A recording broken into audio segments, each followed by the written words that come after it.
Comme ça,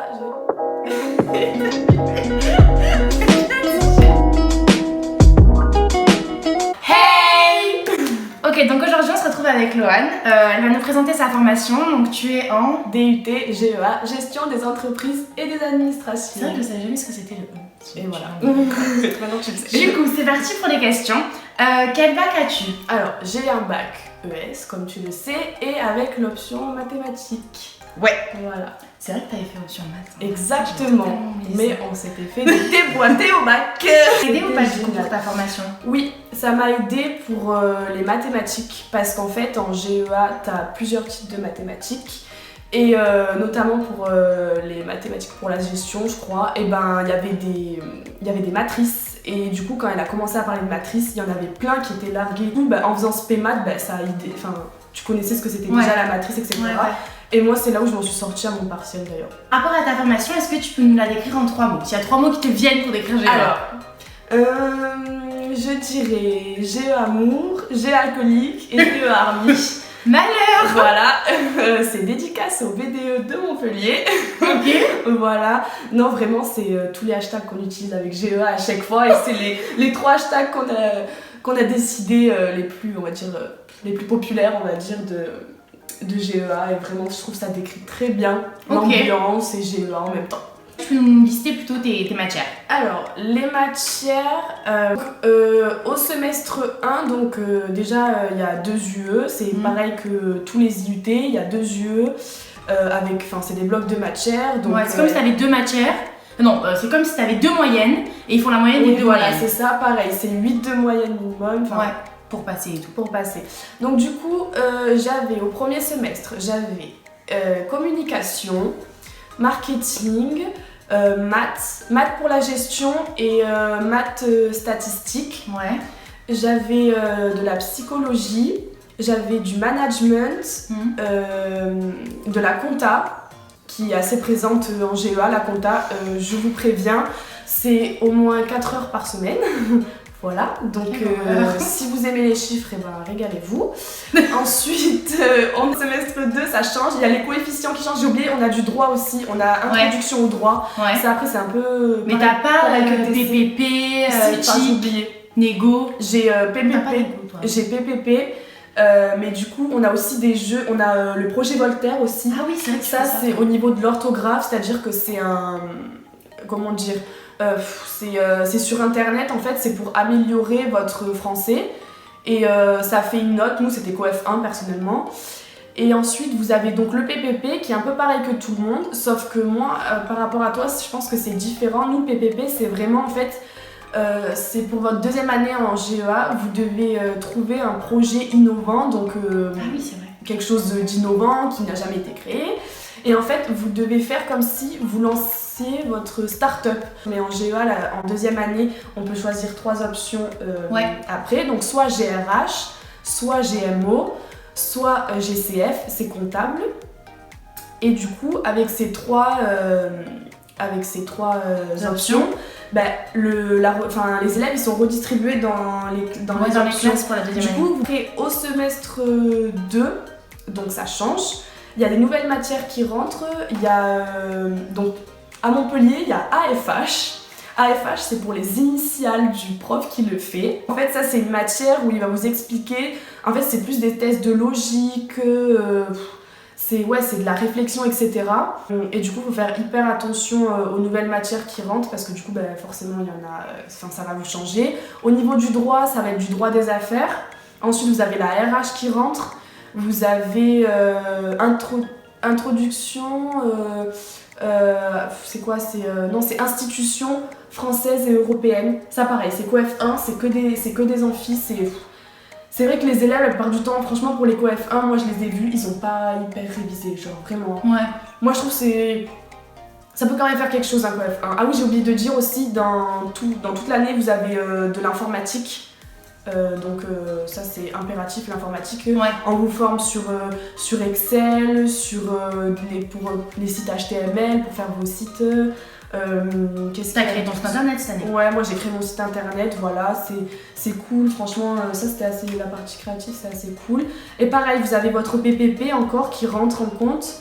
Après, j'ai pas dit, mais il y a aussi l'anglais et l'espagnol. Ouais. L'anglais, il y a encore des langues. Ouais, voilà. L'anglais est un peu plus présent que l'espagnol, puisque l'espagnol c'est 1 heure par semaine. Comment marche la notation? Alors, la notation, c'est comme tous les DUT, je pense même le tien. Ouais. C'est donc, on a dit 2 UE, donc 2 blocs de matière. Chaque bloc de matière, tu dois avoir minimum 8 de moyenne. Si tu n'as pas 8 de moyenne dans un des UE, tu ne valides pas ton semestre. Et ton semestre, par exemple. Parce que tu peux redoubler les semestres. Voilà, c'est ça. Sauf que nous, personnellement, en DUT GEA à Montpellier, tu n'as pas le droit au redoublement. Ouais.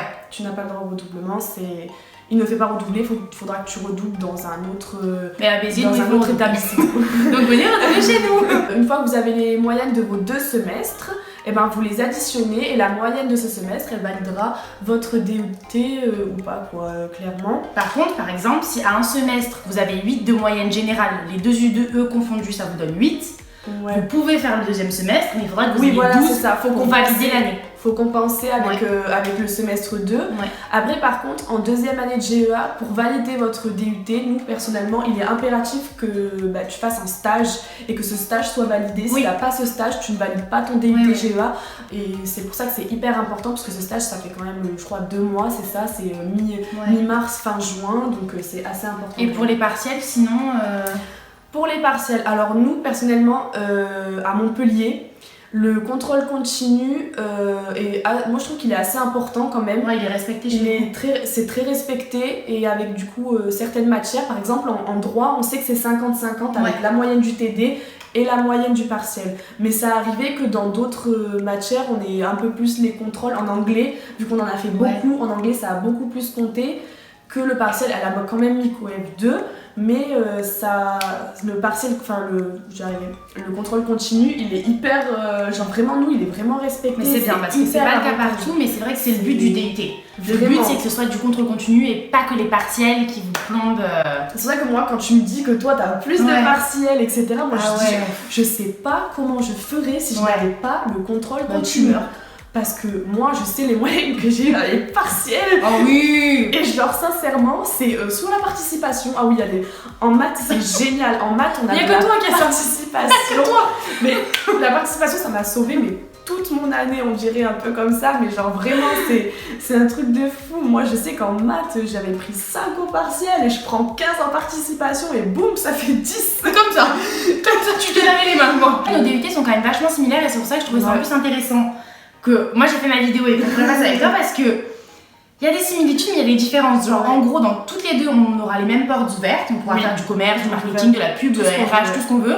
Mais toi quand même, genre moi RH, j'ai pas option RH. Non. Et moi j'ai pas de fiscal, j'ai pas de la compta, on est moins que toi. Oui, genre la différence c'est que moi j'ai moins de marketing, toi t'as plus de marketing. Et moi j'ai plus de com, j'ai de la pub, j'ai de la psycho et du marketing et tout. Et toi t'as moins de ça, j'ai de la négo et tout. Et c'est pas les mêmes OF, c'est pas les mêmes heures. Moi tu vois, la psycho, j'en ai eu 2 heures par semaine, tu vois, c'est des trucs comme ça.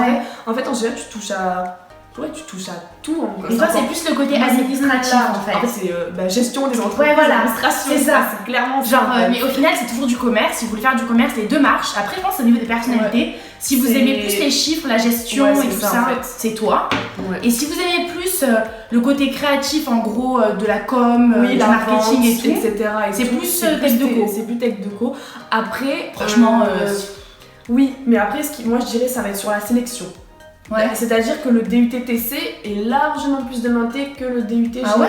Oui, à Montpellier, mon année à nous, ça a été par exemple, je crois, il me semble, ça a été par exemple, je vais dire un truc, 4300 demandes.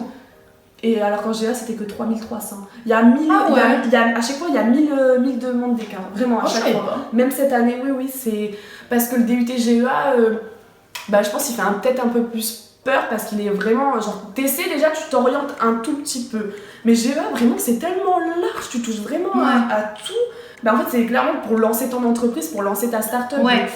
Comment est le rythme de travail par rapport au lycée? Ah ouais, alors ça mais moi je vais dire un truc, mais j'avais l'impression que genre quand j'ai passé mon bac et quand j'ai fait mon lycée, genre c'était un peu plus dur que mon DUT.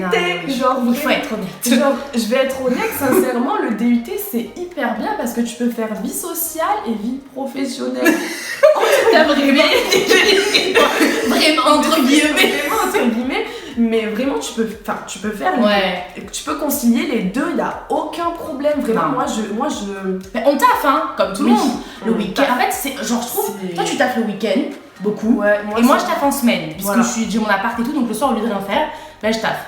Mais en vrai, c'est carrément faisable. Genre, du coup, toi, tout le soir de la semaine, tu peux faire autre chose, te détendre et tout. Moi, je vais faire du sport. Ouais, voilà. On sort, il y a des soirées étudiantes, donc tu sors. Bah, tu es étudiante. Donc, du coup, moi, je travaille. Et le week-end, quand je rentre, et ben, je sors. Mais du coup, en vrai, ouais, ça va. Genre, ça va. Ça va. Mais est-ce que tu peux nous décrire un emploi du temps type? Moi, je l'ai inséré là, comme tu me l'as envoyé quelque part. Du coup, celui que j'ai montré, je l'ai regardé.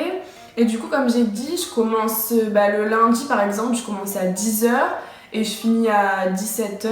Après, j'ai toujours une journée où je fais 8h, 17h30. Il y a toujours une journée dans la semaine où on va dire, c'est la plus longue, on l'aime pas trop, etc. Après, qu'est-ce que je voulais dire? Je voulais dire que le jeudi après-midi, nous à Montpellier, on n'a jamais cours. Ça, après, je pense que c'est un peu partout pareil. Après, généralement, ça dépend des semaines. C'est comme tout le monde, l'emploi du temps il change toutes les semaines. Ça, je trouve ça génial, vraiment, parce que du coup, il y a des semaines où on peut commencer plusieurs fois à 10h et par exemple l'autre semaine on avait commencé à 8h toute la semaine et du coup tu peux récupérer sur ça. Au niveau des soirées, c'est on répète, vraiment au niveau des soirées on peut récupérer. Nous ce qu'on s'amusait à faire c'est à déplacer notre emploi du temps pour pouvoir sortir. Ah non mais j'hallucine. On déplaçait, mais l'administration a pété un plomb par rapport à ça parce que du coup on demandait à faire à déplacer certains cours, mais en fait limite des fois ça arrange les profs. Ma prof de calcul de coûts elle était géniale, c'est-à-dire qu'elle ne supportait pas commencer à 8h. On lui a déplacé tous ses cours. Elle est géniale cette prof, vraiment si vous la voyez elle est géniale. Et elle dit oui, moi je comprends pas pourquoi ils vont commencer à 8h. Non, personne comprend. C'est inadmissible et tout. Moi je dis moi je suis d'accord avec vous madame. Quelles sont pour toi les qualités primordiales pour réussir en GEA? Alors qu'est-ce que je pourrais dire? Moi je dirais savoir travailler en groupe. Ouais. Parce qu'en GEA tu travailles énormément en groupe aussi et il faut savoir exprimer ses idées mais aussi entendre celles des autres, je dirais.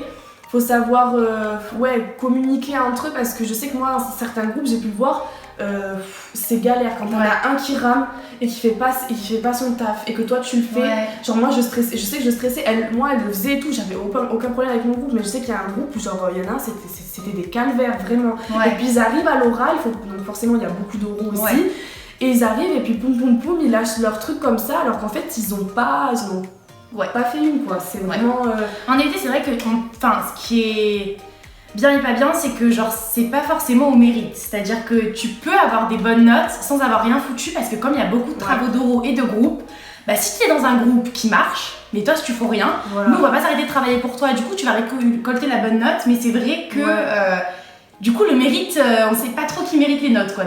Les chiffres, faut être à l'aise avec les chiffres parce que quand il y a compta, calcul de coûts, fiscalité et les plusieurs maths différentes, je pense qu'il faut être à l'aise avec les chiffres parce que pareil, début d'année, tu as un jeu d'entreprise, faut faire ton jeu d'entreprise, puis il faut que tu te dises ton chiffre d'affaires pour 3 ans. Moi je sais qu'il fallait travailler sur Excel et tout, moi je comprenais rien, moi j'ai fait tout ce qui était pub, communication, les cartes et tout, j'ai tout fait, mais alors tout ce qui concerne la compta et les chiffres, je sais que c'est quand t'aimes pas les chiffres, moi je sais très bien que j'aime pas les chiffres.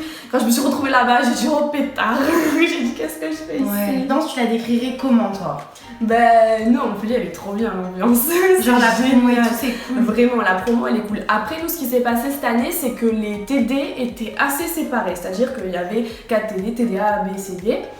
Et les TD ils étaient vraiment genre c'était le TDA, le TDB, le TDC, le TDD. Et c'est vrai que même il y a eu des petites guéguerres un peu, tu vois, dans le truc, mais c'est pas méchant, c'était plutôt drôle, moi je trouvais, etc. Mais c'est vrai que nous, par exemple, moi avec ma classe, j'ai une classe géniale, vraiment, des personnes, vraiment c'était hyper cool, on sortait beaucoup ensemble, on se régalait énormément. Et après, c'est vrai qu'on a d'autres personnes du TD que par-ci par-là, oui, on a connu, mais c'est vrai que comparé aux TC de Montpellier qui sont comme ça, clairement, c'est-à-dire qu'il y en a un qui fait un truc, il y a toute la promo qui le sait, nous, il y a des gens, moi, il y en a, des fois, je découvrais leur tête, c'était milieu d'année, je sais qui elle. Super, quelle est la poursuite d'études envisageable après avoir fait un DUT GEA? Du coup, moi, grâce à une des matières, c'était identification des métiers, on a pu voir plein de choses. En fait, GEA, c'est tellement large que tu peux faire, mais t'as toutes les portes qui sont ouvertes à toi, en fait. C'est-à-dire que même on a regardé les pourcentages de là où les personnes étaient où trouvaient le plus d'emplois. Les 3 premiers, et c'était du GEA en fait. C'était, je sais pas, il y avait le marketing, il y avait tout ce qui est compta, en fait tout ce qui est les chiffres, etc. Et tu peux trouver, enfin, t'as fait GEA, tu peux faire expert comptable. T'as fait GEA, tu peux faire responsable ressources humaines. T'as fait GEA, tu peux faire du marketing. T'as fait GEA, tu peux faire de la fiscalité en fait. Oui, donc dans la poursuite d'études, tu peux aller à la fac, en école de commerce, tu peux tout faire. Tu peux aller à la fac, tu peux aller en école de commerce, tu peux aller où tu veux parce que GEA, c'est, comme je t'ai dit, c'est tellement global. Et il y a un énorme panel de matières que vraiment tu peux faire ce que tu veux parce que... Et il faut savoir que le DUT GEA est généralement très réputé aussi. Celui de Montpellier en tout cas apparemment est assez réputé. Toi tu comptes continuer? Oui, moi je compte continuer. Moi je suis quelqu'un qui va continuer jusqu'à Bac plus 5. Donc Mais GEA tu continues? Parce oui. que t'aurais pu t'arrêter après parce que... Non, oui mais ça non. te plaît quoi. J'ai validé ma... Oui voilà. J'ai validé ma première année. De toute façon pour moi GEA c'est juste une base. C'est vraiment une base pour ce que je veux faire plus tard. Donc après, même si j'avoue il y a certaines matières ça passe pas, genre c'est pas possible etc. On fait des concessions et du coup on le fait quoi. Et du coup, toi, tu veux faire quoi plus tard comme poursuite d'études? Du coup, moi, alors soit comme je te l'ai dit, je vais aller en IAE. Donc l'IAE, c'est pareil que les écoles de commerce, mais c'est à la fac et clairement, en fait, vous payez pas. Enfin, vous payez, mais vous êtes dans le public, quoi. Vous payez, à mon avis, comme le DUT, ça doit être un peu plus cher, je crois, j'ai regardé. C'est peut-être 300 €, quelque chose comme ça, même un peu plus. Et du coup, soit je vais en école de commerce, et là, du coup, va falloir chercher les écoles de commerce, va falloir passer des concours, et puis bon, là, ça va être un coup, clairement. Un coup. Voilà. Bon après ça va, c'est pas trop le problème puisque mes parents me suivent.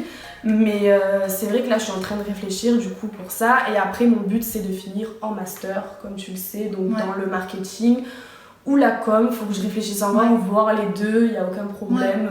Voilà. Après je sais que mon objectif c'est directrice marketing. Mais je sais que tu n'y arrives pas comme ça, donc on doit faire des petits jobs avant, quoi, clairement. Oui. Du coup, voilà, j'ai fini de poser la série de questions à Loane. Si jamais vous avez d'autres questions sur son DUT, vous les posez en commentaire, elle y répondra ou j'y répondrai pour elle. Oui. Et si t'as aimé la vidéo, tu peux l'aimer. Et nous, on se dit à la semaine prochaine. Bye.